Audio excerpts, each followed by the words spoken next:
But Go ahead. I'm sorry, but I don't know if you remember when there was a guy named Tookie Williams on trial in California. Name sounds familiar.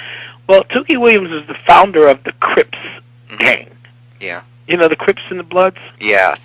Okay, and they were trying to get him, get him pardoned from the death penalty. Yeah. And half of Hollywood showed up for this man. And what I can't understand is, like, okay, people didn't want to go near Michael Jackson when he was in trouble. But they show up for a murderer. But they show up for a guy who executed families. A little girl begged for her life, and he executed her. And they said because he wrote, in his time in prison, he wrote children's books and he tried to turn his life around. He was nominated for a Nobel Peace Prize.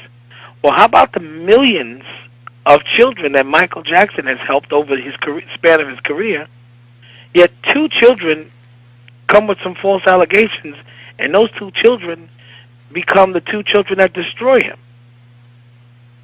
It's crazy. So it makes me look at the entertainment business and just say, I mean, I'm surrounded by a bunch of hypocrites. So when you ask me how it affects them, I don't even think they realize, what this is. Everyone's going to do their tributes, but the tributes now, if you look at it, it's all because now everyone's going to get some spotlight. They're going to get some shine. Now all of a sudden everyone wants to say something good about them. Everyone wants to be relevant. Everyone wants to be relevant, and that sucks to me.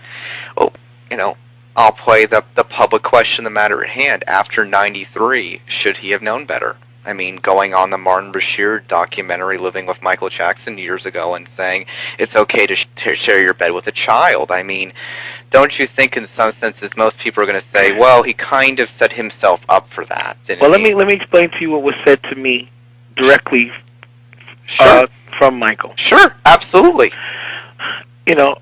Michael and I spoke about that, and he said, Corey, when I was a kid, I was denied not only a childhood, but I was denied love.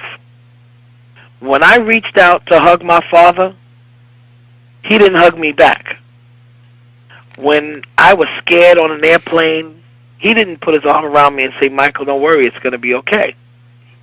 When I was scared to go on stage, he said, get your ass on that stage. Okay? And not just him, but every other adult around him.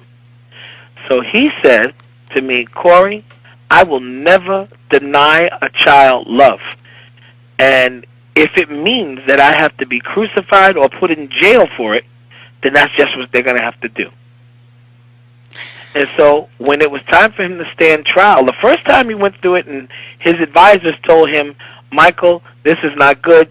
Pay this kid off and let's keep moving. Second time he said, you know what, all I did was make me look guilty like I was hiding something. So this time, there won't be any payoffs. I'm going to fight this in court, and you'll see. I'll be innocent.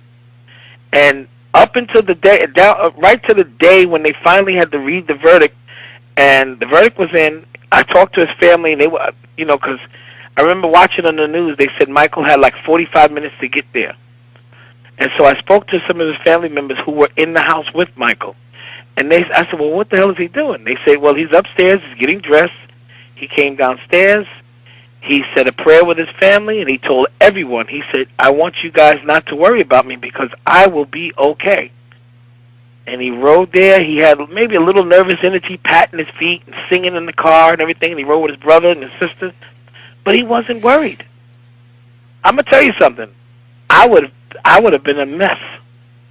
I don't even know if I could have stood up like a man in court like that. I think we all would have been. Chris, any thoughts on any of this?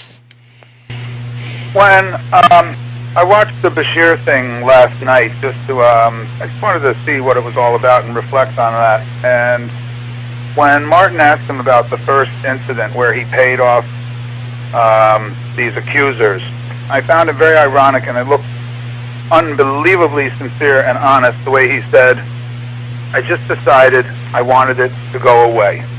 Mm-hmm. And he made it go away. Which, by the way, again, not the first person to do this in the history of our business. He wanted to make it go away. The second time he fought. But to go back to what Corey was saying about his childhood and stuff like that, he was reflecting on the fact that he had acne as a kid, which we've all gone through at one phase of our life, and how his pop would always sit there and make fun of his acne and his skin condition. Now you're talking about a young kid here who never had the chance to grow up and be normal. He grew up very differently than a lot of people. Granted, he's Michael Jackson, but there's a lot of reasons why he had certain insecurities.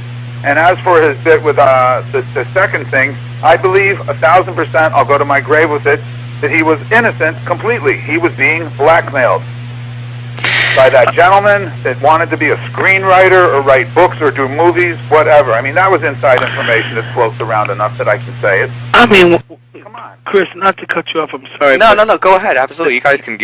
You know, the Martin Bashiri thing, right?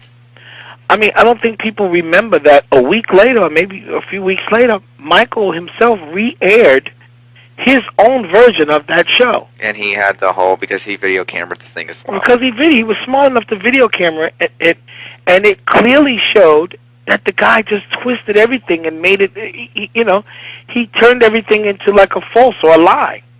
Mm-hmm. You know, they asked Michael a question, are you gay? And Michael said, I don't want to answer that question. Now, that was the one that he said. So then it quickly edited to Bashiri going, obviously, he didn't want to answer for obvious reasons. Okay? So then when Michael showed his version, he said, are you gay? Michael said, I don't want to answer that question. And he paused.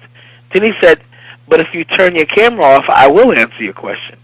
And then the guy said, okay, turn the camera off. He turned the camera off, and Michael said, no, absolutely not. I am not gay. But I have millions of gay fans. And if they want to believe I'm gay, then let them believe I'm gay. He said, I don't care. He said, I don't want to offend anybody. You know? I gotta say something here. I can't believe that at this point that these are even issues that are being discussed. Yeah, I mean, this is crazy. Anything about what this man contributed to the world. And I have a very good friend that Corey doesn't know that we know, mm-hmm. that was working on this tour with him, someone that we worked with, Corey, with another diva in our mm-hmm. lifetime. And he said he was looking better than ever.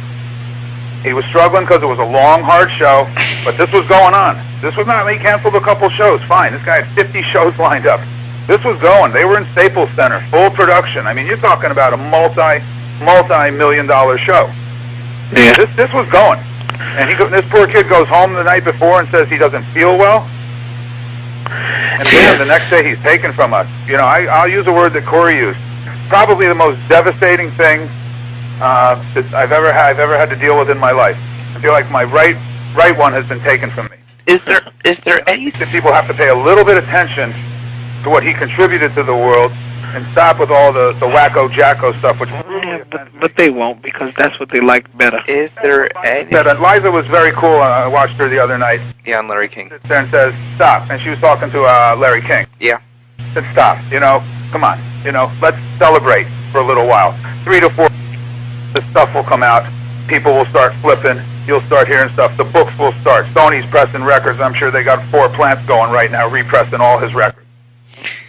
Is there anything to be said, though, that after the second trial in 2005... Sorry for that, Chris. Yeah, no problem. Absolutely. Absolutely not a problem. I'm just, you know, I got to say honestly, and I'll let Corey take the floor here, I'm devastated by this. Yeah. I'm sad. I've been very emotional, you know, and I'm going to actually go to my farmhouse this weekend where, Corey, I have all the original vinyl, and I'm pulling them all out.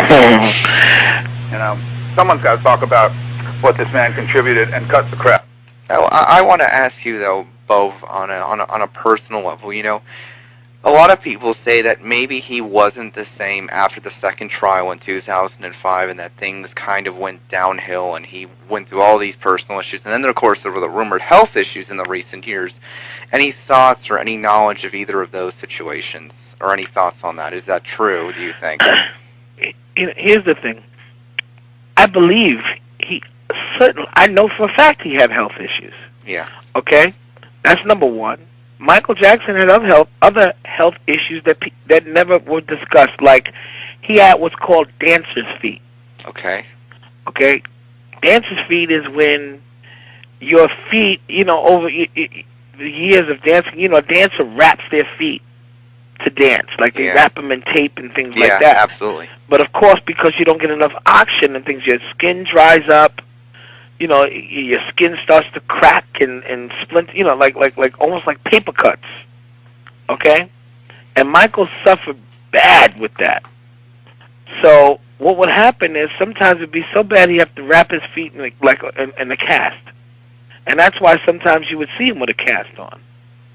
Okay? The pain for that was excruciating.